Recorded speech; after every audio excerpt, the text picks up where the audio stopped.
आपके साथ लक्ष्मी। पूर्णिया के सांसद पप्पू यादव को लॉरेंस बिश्नोई के नाम पर धमकी देने वाला शख्स गिरफ्तार हो चुका है। पूर्णिया पुलिस ने दिल्ली से आरोपी महेश पांडे को गिरफ्तार कर लिया है। उसके पास से मोबाइल और वो सिम कार्ड भी बरामद हुआ है, जिस मोबाइल और सिम से दुबई के नंबर से पप्पू यादव को धमकी दी गई थी। एसपी कार्तिकेय के शर्मा ने कहा है कि कुछ दिन पहले पूर्णिया के सांसद पप्पू यादव को लॉरेंस बिश्नोई के नाम पर महेश पांडे ने दुबई के 97 कोड वाले नंबर से फोन किया था और लॉरेंस बिश्नोई के नाम पर धमकी दी थी। उन्होंने कहा कि जिस मोबाइल से और जिस नंबर से धमकी दी गई थी वो मोबाइल और सिम भी बरामद कर लिया गया है। पूछताछ में महेश पांडे ने यह कहा है कि वो पहले से भी पप्पू यादव के लोगों के संपर्क में रहा है, पहले भी वो इस तरह के धंधे में शामिल रहा है। रहने वाले महेश पांडे, पिता कृष्ण कुमार पांडे, सेक्टर 4 नई दिल्ली के रहने वाले हैं। ये पूर्व में भी दिल्ली में कई जगह काम कर चुके हैं और कई माननीय लोगों से भी इनके साथ संबंध रहे हैं। इनके कईयों के लिए काम भी किए हैं। साथ ही एम्स और सेना के कैंटीन में भी ये काम कर चुके हैं, जो इनके द्वारा बताया गया है। प्रारंभिक जांच में अभी यही आया है और इस व्यक्ति को गिरफ्तार कर लिया गया है। अभी हम लोग कोर्ट में प्रस्तुत करेंगे। तो आपको बताते चलें कि पप्पू यादव को जिस व्यक्ति ने धमकी दी थी, महेश पांडे नाम के व्यक्ति ने लॉरेंस बिश्नोई के नाम पर पप्पू यादव को धमकी दी थी, दुबई के नंबर से कॉल किया था। वो व्यक्ति गिरफ्तार हो चुका है। आपको बताते चलें कि जिस सिम कार्ड से कॉल की गई थी, जो मोबाइल इस्तेमाल किया गया था, वो भी बरामद कर लिया गया है। और जो आप तस्वीर में देख सकते हैं, नकाब ओढ़े ये व्यक्ति, ये वही है जिसने पप्पू यादव को धमकी दी थी। तो पूर्णिया पुलिस ने दिल्ली पुलिस की मदद से इस व्यक्ति की गिरफ्तारी की है। आपको बताते चले कि 97 कोड वाले नंबर से फोन किया गया था इस व्यक्ति के द्वारा और लॉरेंस बिश्नोई के नाम पर पप्पू यादव को धमकी दी गई थी। उन्होंने कहा कि जिस मोबाइल से और जिस नंबर से धमकी दी गई थी वो मोबाइल और सिम भी बरामद कर लिया गया है। और ज्यादा जानकारी के लिए संवाददाता कुमार प्रवीण हमारे साथ जुड़ रहे हैं। प्रवीण, क्या अपडेट है इस मामले में? क्या अभी तक उस व्यक्ति ने बताया कि वो धमकी भरे कॉल पप्पू यादव को क्यों किया? आज ही अभी एसपी ने प्रेस वार्ता कर कहा है कि जिस व्यक्ति ने लॉरेंस बिश्नोई के नाम पर पप्पू यादव को पिछले 5 दिन पहले धमकी दी थी, उस व्यक्ति को गिरफ्तार कर लिया गया है। महेश पांडे उसका नाम है, उसे दिल्ली से गिरफ्तार किया गया है। और खास बात यह कि उसके पास से वो मोबाइल और सिम भी बरामद हो गया है। हालांकि पूछताछ में अभी बहुत कुछ क्लियर नहीं हुआ है। एसपी ने कहा कि उन्हें जल्द ही रिमांड पर लेकर फिर से पूछताछ की जाएगी। लेकिन एसपी ने कहा कि महेश पांडे पहले कई एमपी के साथ काम कर चुका है, पप्पू यादव के कुछ लोगों के भी संपर्क में वो रहा था। इसके अलावा वो रक्षा मंत्रालय के कैंटीन में भी काम कर चुका है, एम्स में भी काम कर चुका है। और पिछले दिनों जब उन्होंने पप्पू यादव का स्टेटमेंट मीडिया में देखा था तो अभी वो खाली बैठा था और इसी दौरान उन्होंने दुबई से एक नंबर लाया था, मोबाइल सिम लाया था और उसी सिम से उन्होंने सबको व्हाट्सएप कॉल करके धमकी दी थी लॉरेंस बिश्नोई के नाम पर। और क्या वजह है ये अभी खुलासा नहीं हुआ है। हालांकि पुलिस पूछताछ कर है और जल्द ही खुलासा हो जाएगा। लेकिन जिस तरह से पप्पू यादव को लॉरेंस बिश्नोई के नाम पर धमकी दी गई थी, पप्पू यादव ने इसकी सूचना आईजी, डीजीपी से लेकर पूर्णिया के एसपी और तमाम अधिकारियों, गृह मंत्रालय को भी दी थी और उन्होंने सुरक्षा की भी मांग की थी। लेकिन अब पुलिस ने सारे मामले से खुलासा कर लिया है। ठीक है। और एसपी ने यहाँ तक कहा नजर कि बनाए रखिए। बहुत धन्यवाद आपका इन तमाम जानकारियों के लिए प्रवीण। जेडीयू प्रवक्ता नीरज कुमार ने तेजस्वी यादव पर सवाल खड़े करते हुए ये पूछा कि आखिर लालू प्रसाद को राजनीतिक रूप से किसने नजरबंद किया है। नीरज कुमार के बयान के बाद राजनीतिक माहौल गरमाया हुआ है और वार पलटवार का दौर भी शुरू हो गया है। आखिर किसने लालू प्रसाद जी को राजनीतिक रूप से नजरबंद कर डाला है? क्या लालू प्रसाद को राजनीतिक रूप से नजरबंद किया गया है? ये हम नहीं कह रहे, ऐसा सवाल पूछा है जेडीयू प्रवक्ता नीरज कुमार ने, वो भी तेजस्वी यादव से। नीरज कुमार कहते हैं कि लालू प्रसाद पटना में घूमते हुए दिखाई पड़ते हैं, मरीन ड्राइव जाते हैं, लेकिन चुनाव में कहीं नहीं दिखते। आखिर लालू प्रसाद को राजनीतिक रूप से किसने नजरबंद किया है? आखिर किसने लालू प्रसाद जी को राजनीतिक रूप से नजरबंद कर डाला है? इस तथ्य का जरूर खुलासा होना चाहिए। नीरज कुमार के इस आरोप के बाद बिहार की सियासत गर्माती दिख रही है। आरजेडी ने जेडीयू के आरोप पर कड़ा पलटवार किया। आपको स्पष्ट करना चाहिए कि नीतीश जी को सार्वजनिक सभाओं में क्यों नहीं बोलने दिया जाता है, नीतीश जी को प्रेस से मिलने क्यों नहीं दिया जाता है। तो बीजेपी ने जेडीयू के आरोप का समर्थन किया है। तेजस्वी यादव को बताना चाहिए कि लालू जी को कहां नजरबंद कर रखा है, क्योंकि पटना में उनके तो अनगिनत बेनामी ठिकाने हैं। आपको बता दें, बिहार में 4 सीट पर उपचुनाव हो रहा है और झारखंड में विधानसभा का चुनाव भी चल रहा है। बिहार के उपचुनाव और झारखंड के विधानसभा चुनाव में आरजेडी ने अपने अध्यक्ष लालू प्रसाद को स्टार प्रचारक बनाया है, लेकिन लालू प्रसाद न तो बिहार में कहीं चुनाव प्रचार में गए और न ही अब तक झारखंड ही गए, जिसे लेकर नीरज कुमार ने सवाल खड़े किए हैं और सियासी माहौल गर्म हो गया है। न्यूज 18 के लिए पटना से रवि एस नारायण के साथ ब्यूरो रिपोर्ट। बिहार में प्रधान शिक्षकों का रिजल्ट जारी होने के बाद फिर क्रेडिट लेने की होड़ मची हुई है। नेता प्रतिपक्ष तेजस्वी यादव ने सोशल मीडिया पर पोस्ट करते हुए एक बड़ा बयान जारी किया। तेजस्वी ने शिक्षकों की बहाली को अपनी उपलब्धि बताया है। तेजस्वी ने शिक्षकों को बधाई देते हुए कहा है कि देश के इतिहास में पहली बार हमने पिछले साल आज ही के दिन 2 नवंबर 2023 की ऐतिहासिक तारीख को रिकॉर्ड बनाते हुए गांधी मैदान से एक साथ 1,20,336 नवनियुक्त शिक्षकों को नियुक्ति पत्र दिया था। उन्होंने 17 महीने के कार्यकाल का भी जिक्र किया और ये दावा किया कि नियुक्ति प्रक्रिया के जो मापदंड स्थापित किए गए उससे लाखों अभ्यर्थियों को लाभ मिलता रहेगा।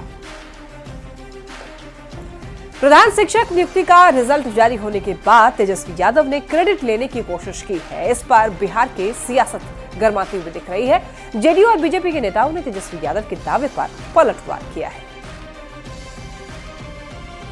श्री तेजस्वी यादव जी, जब आप उप मुख्यमंत्री थे तो 1,20,000 नौकरियों बांटने का दावा कर रहे हैं, तो उसके पहले राजद के 17 साल के कार्यकाल में आपके माता पिता में कितने नौकरियां बांटी?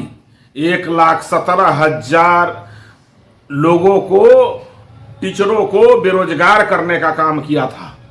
तेजस्वी यादव झूठ का सहारा लेकर के राजनीति कर रहे हैं। झूठ का सहारा कर अपने को यशोगान में लगे हुए हैं। पूरा बिहार और देश दुनिया जानता है कि नीतीश कुमार जी ने बिहार में नियुक्ति के मामले में सारे रिकॉर्ड तोड़ चुके हैं और नौकरी मतलब नीतीश सरकार। महागठबंधन की जब सरकार थी तो बिहार के युवाओं के सपनों को पंख देने का काम थोक भाव में नौकरियां बांट के किया। गांधी मैदान इसका साक्ष्य है। पूरे देश में चर्चा की विषय बन गई थी और यही नहीं, देखा देखी देश के प्रधानमंत्री ने भी नौकरी की नियुक्ति पत्र एक मेला के रूप में लगा के बांटा।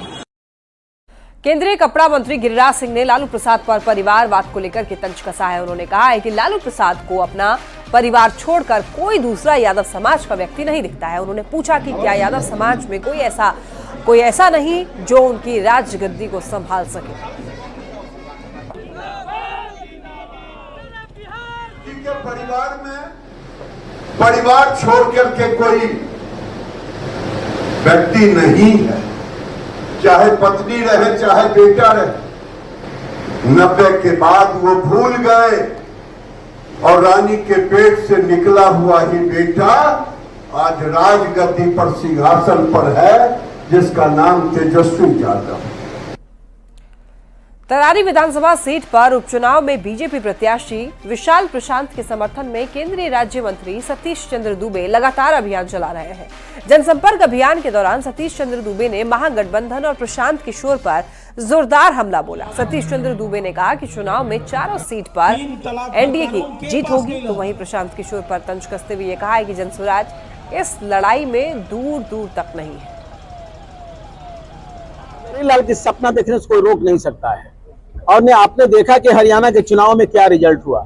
झारखंड भी हम जीतेंगे, महाराष्ट्र भी जीतेंगे, बिहार का चारों उपचुनाव जीतेंगे। तरारी में कैसा है?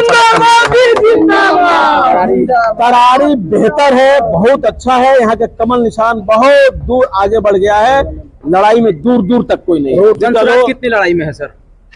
अरे किसी लड़ाई के दूर दूर तक इसको लड़ाई में नहीं है।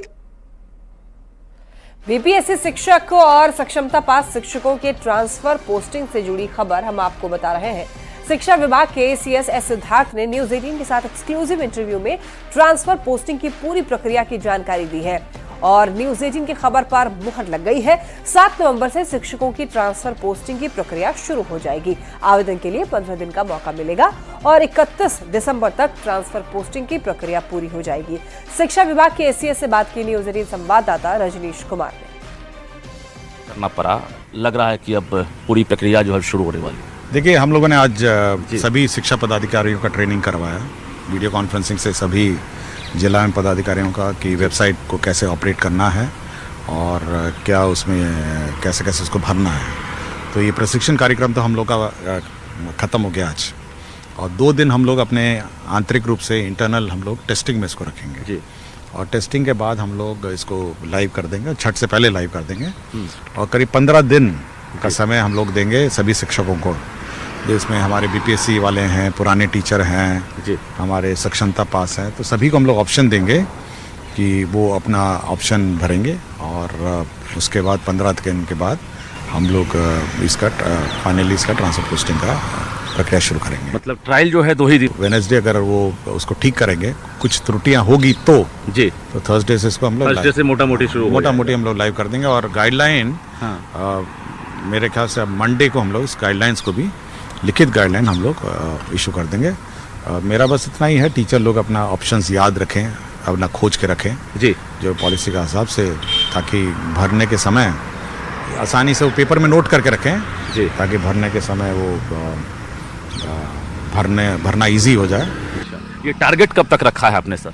हमने 15 दिन का समय दिया है। हम नहीं चाहते हैं आप और मतलब सभी लोग एक साथ करें, तो 15 दिन अपना सोच समझ के जी, एक बार भर भी लिया, अगर बार बार करेक्शन भी करना है तो कर सकते हैं जी। अंतिम तिथि तक आप करेक्शन कर सकते हैं 15 दिन। मतलब 20 नवंबर से पहले ये फुल एंड फाइनल हो जाएगा, जो अप्लाई का जो एक तरह से टारगेट प्रक्रिया हम कंप्लीट कर देंगे जी। 20 नवंबर से पहले अप्लाई की प्रक्रिया कंप्लीट कर देंगे और उसके बाद हम लोग अपने इंटरनली 10 दिन लेंगे इसको सॉफ्टवेयर चलाने में जी, और फिर कैटेगरी वाइज हम लोग फिर इसको पोस्टिंग करेंगे। अच्छा, बहुत बहुत धन्यवाद। हमारे साथ शिक्षा विभाग के एसीएस डॉक्टर एस सिद्धार्थ थे, जो महत्वपूर्ण जानकारियां दे रहे थे। यानी आप समझ लीजिए काउंटडाउन शुरू हो गया है और जो अप्लाई करने की जो प्रक्रिया है, कहा जा रहा है 2 दिन बाद शुरू हो जाएगा, जिसको लेकर ट्रायल जारी है और ट्रायल की सफलता के बाद सीधे अब आप जो है घर बैठे ऑनलाइन अप्लाई कर सकते हैं। कहीं पर कोई सेटिंग गेटिंग की बात नहीं आएगी। इन्होंने कहा है कि ट्रांसपेरेंसी बरतने का काम किया जाएगा, जिसको लेकर अलग एक टीम काम करेगी। यानी इसमें आपको कहीं जिलों का चक्कर नहीं लगाना होगा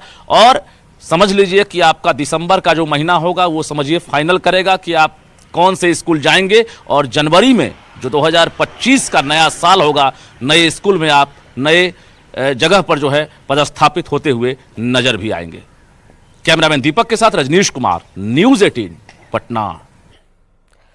आइए बात करते हैं छठ पर्व को लेकर की जा रही तैयारी की। तो पटना में सीएम नीतीश कुमार ने स्टीमर से छठ घाटों का निरीक्षण किया। सीएम नीतीश ने नासरीगंज घाट से गाय घाट तक के घाट का निरीक्षण किया और साथ ही घाट की साफ सफाई और छठ व्रतियों की सुविधा को लेकर अधिकारियों को जरूरी निर्देश भी दिए। इस मौके पर डिप्टी सीएम सम्राट चौधरी, ऊर्जा मंत्री विजेंद्र यादव, जल संसाधन मंत्री विजय चौधरी, पुलिस महानिदेशक आलोक राज, मुख्यमंत्री के सचिव कुमार रवि, पटना प्रक्षेत्र के पुलिस महानिरीक्षक गरिमा मलिक समेत सीनियर अधिकारी सीएम के साथ मौजूद रहे। पटना प्रक्षेत्र की पुलिस महानिरीक्षक गरिमा मलिक ने बताया कि छठ पूजा के सफल आयोजन को लेकर के सरकार और प्रशासन पूरी तरीके से सक्रिय है और उन्होंने सभी छठ घाटों पर सुरक्षा की व्यापक इंतजाम किए जाने की भी बात दोहराई और कहा कि ट्रैफिक प्लान को भी तैयार की गई है। उन्होंने ये भी बात कही, पुलिस महानिरीक्षक का कहना था कि छठ पूजा के दौरान छठ व्रतियों को किसी भी प्रकार का कोई कष्ट न हो, इसे लेकर के सरकार और प्रशासन पूरी तरह से संवेदनशील है। पूरा निरीक्षण किया गया है। यहाँ पर छठ पर्व को लेकर के जो है वो हमेशा की तरह जो है पूरी तैयारी है और पुलिस जो है वो पूरी तरह से जो है वो तैयार है। डिप्लॉयमेंट जो है वो फाइनलाइज हो गया है। पर्याप्त संख्या में जो है वो घाटों को भी सुरक्षित रखने के लिए जो है और जो हमारे श्रद्धालु आएंगे उनकी सुरक्षा को देखते हुए हम लोगों ने तैयारी कर ली है। डिटेल प्लान्स बन गए हैं। बेतिया में भी केंद्रीय कोयला और खनन राज्य मंत्री सतीश चंद्र दुबे ने अधिकारियों के साथ नरकटियागंज के कई छठ घाटों की तैयारी का जायजा लिया और इस दौरान सतीश चंद्र दुबे ने सभी छठ घाटों के पूजा समिति के सदस्यों से भी मुलाकात की।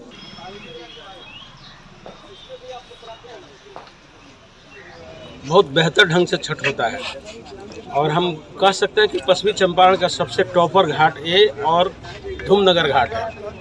दोनों जगह ज़बरदस्त ढंग से भीड़ भी होता है, आम लोगों की श्रद्धा भी रहती है। तो आज नगर परिषद के सभापति, सह सभापति साथ साथ आपके कार्यपालक पदाधिकारी भी साथ में थे और मंडल पदाधिकारी, SDPO सब लोग था।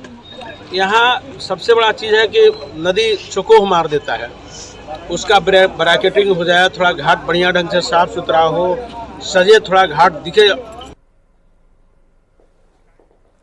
सीतामढ़ी के महसौल में हनुमान जी की प्रतिमा तोड़ने के मामले में पुलिस प्रशासन अलर्ट मोड में है। मौके पर भारी संख्या में पुलिस बल तैनात कर दिए गए और पूजा स्थल पर नई प्रतिमा स्थापित कर दी गई। पुलिस ने लोगों से अफवाहों से बचने की अपील की, लेकिन ऐसे में सवाल ये उठता है कि बिहार में मंदिरों पर हमले कर कौन माहौल बिगाड़ने की साजिश कर रहा है।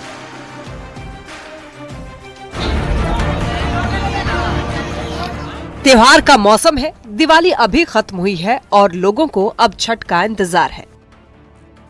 इसी बीच सीतामढ़ी के महसौल में किसी ने हनुमान जी की प्रतिमा को तोड़ दिया। हालात बिगड़ते उसके पहले ही प्रशासन ने मौके पर बड़ी संख्या में पुलिस बल तैनात कर दिया। शांति समिति की बैठक बुलाकर हालात संभालने की कोशिश की और पूजा स्थल पर नई प्रतिमा स्थापित कर दी गई। मैं आपका आभार प्रकट करता हूं पूरे जिला प्रशासन की तरफ से कि आप लोगों का निरंतर और भरपूर सहयोग मिला हम लोगों को।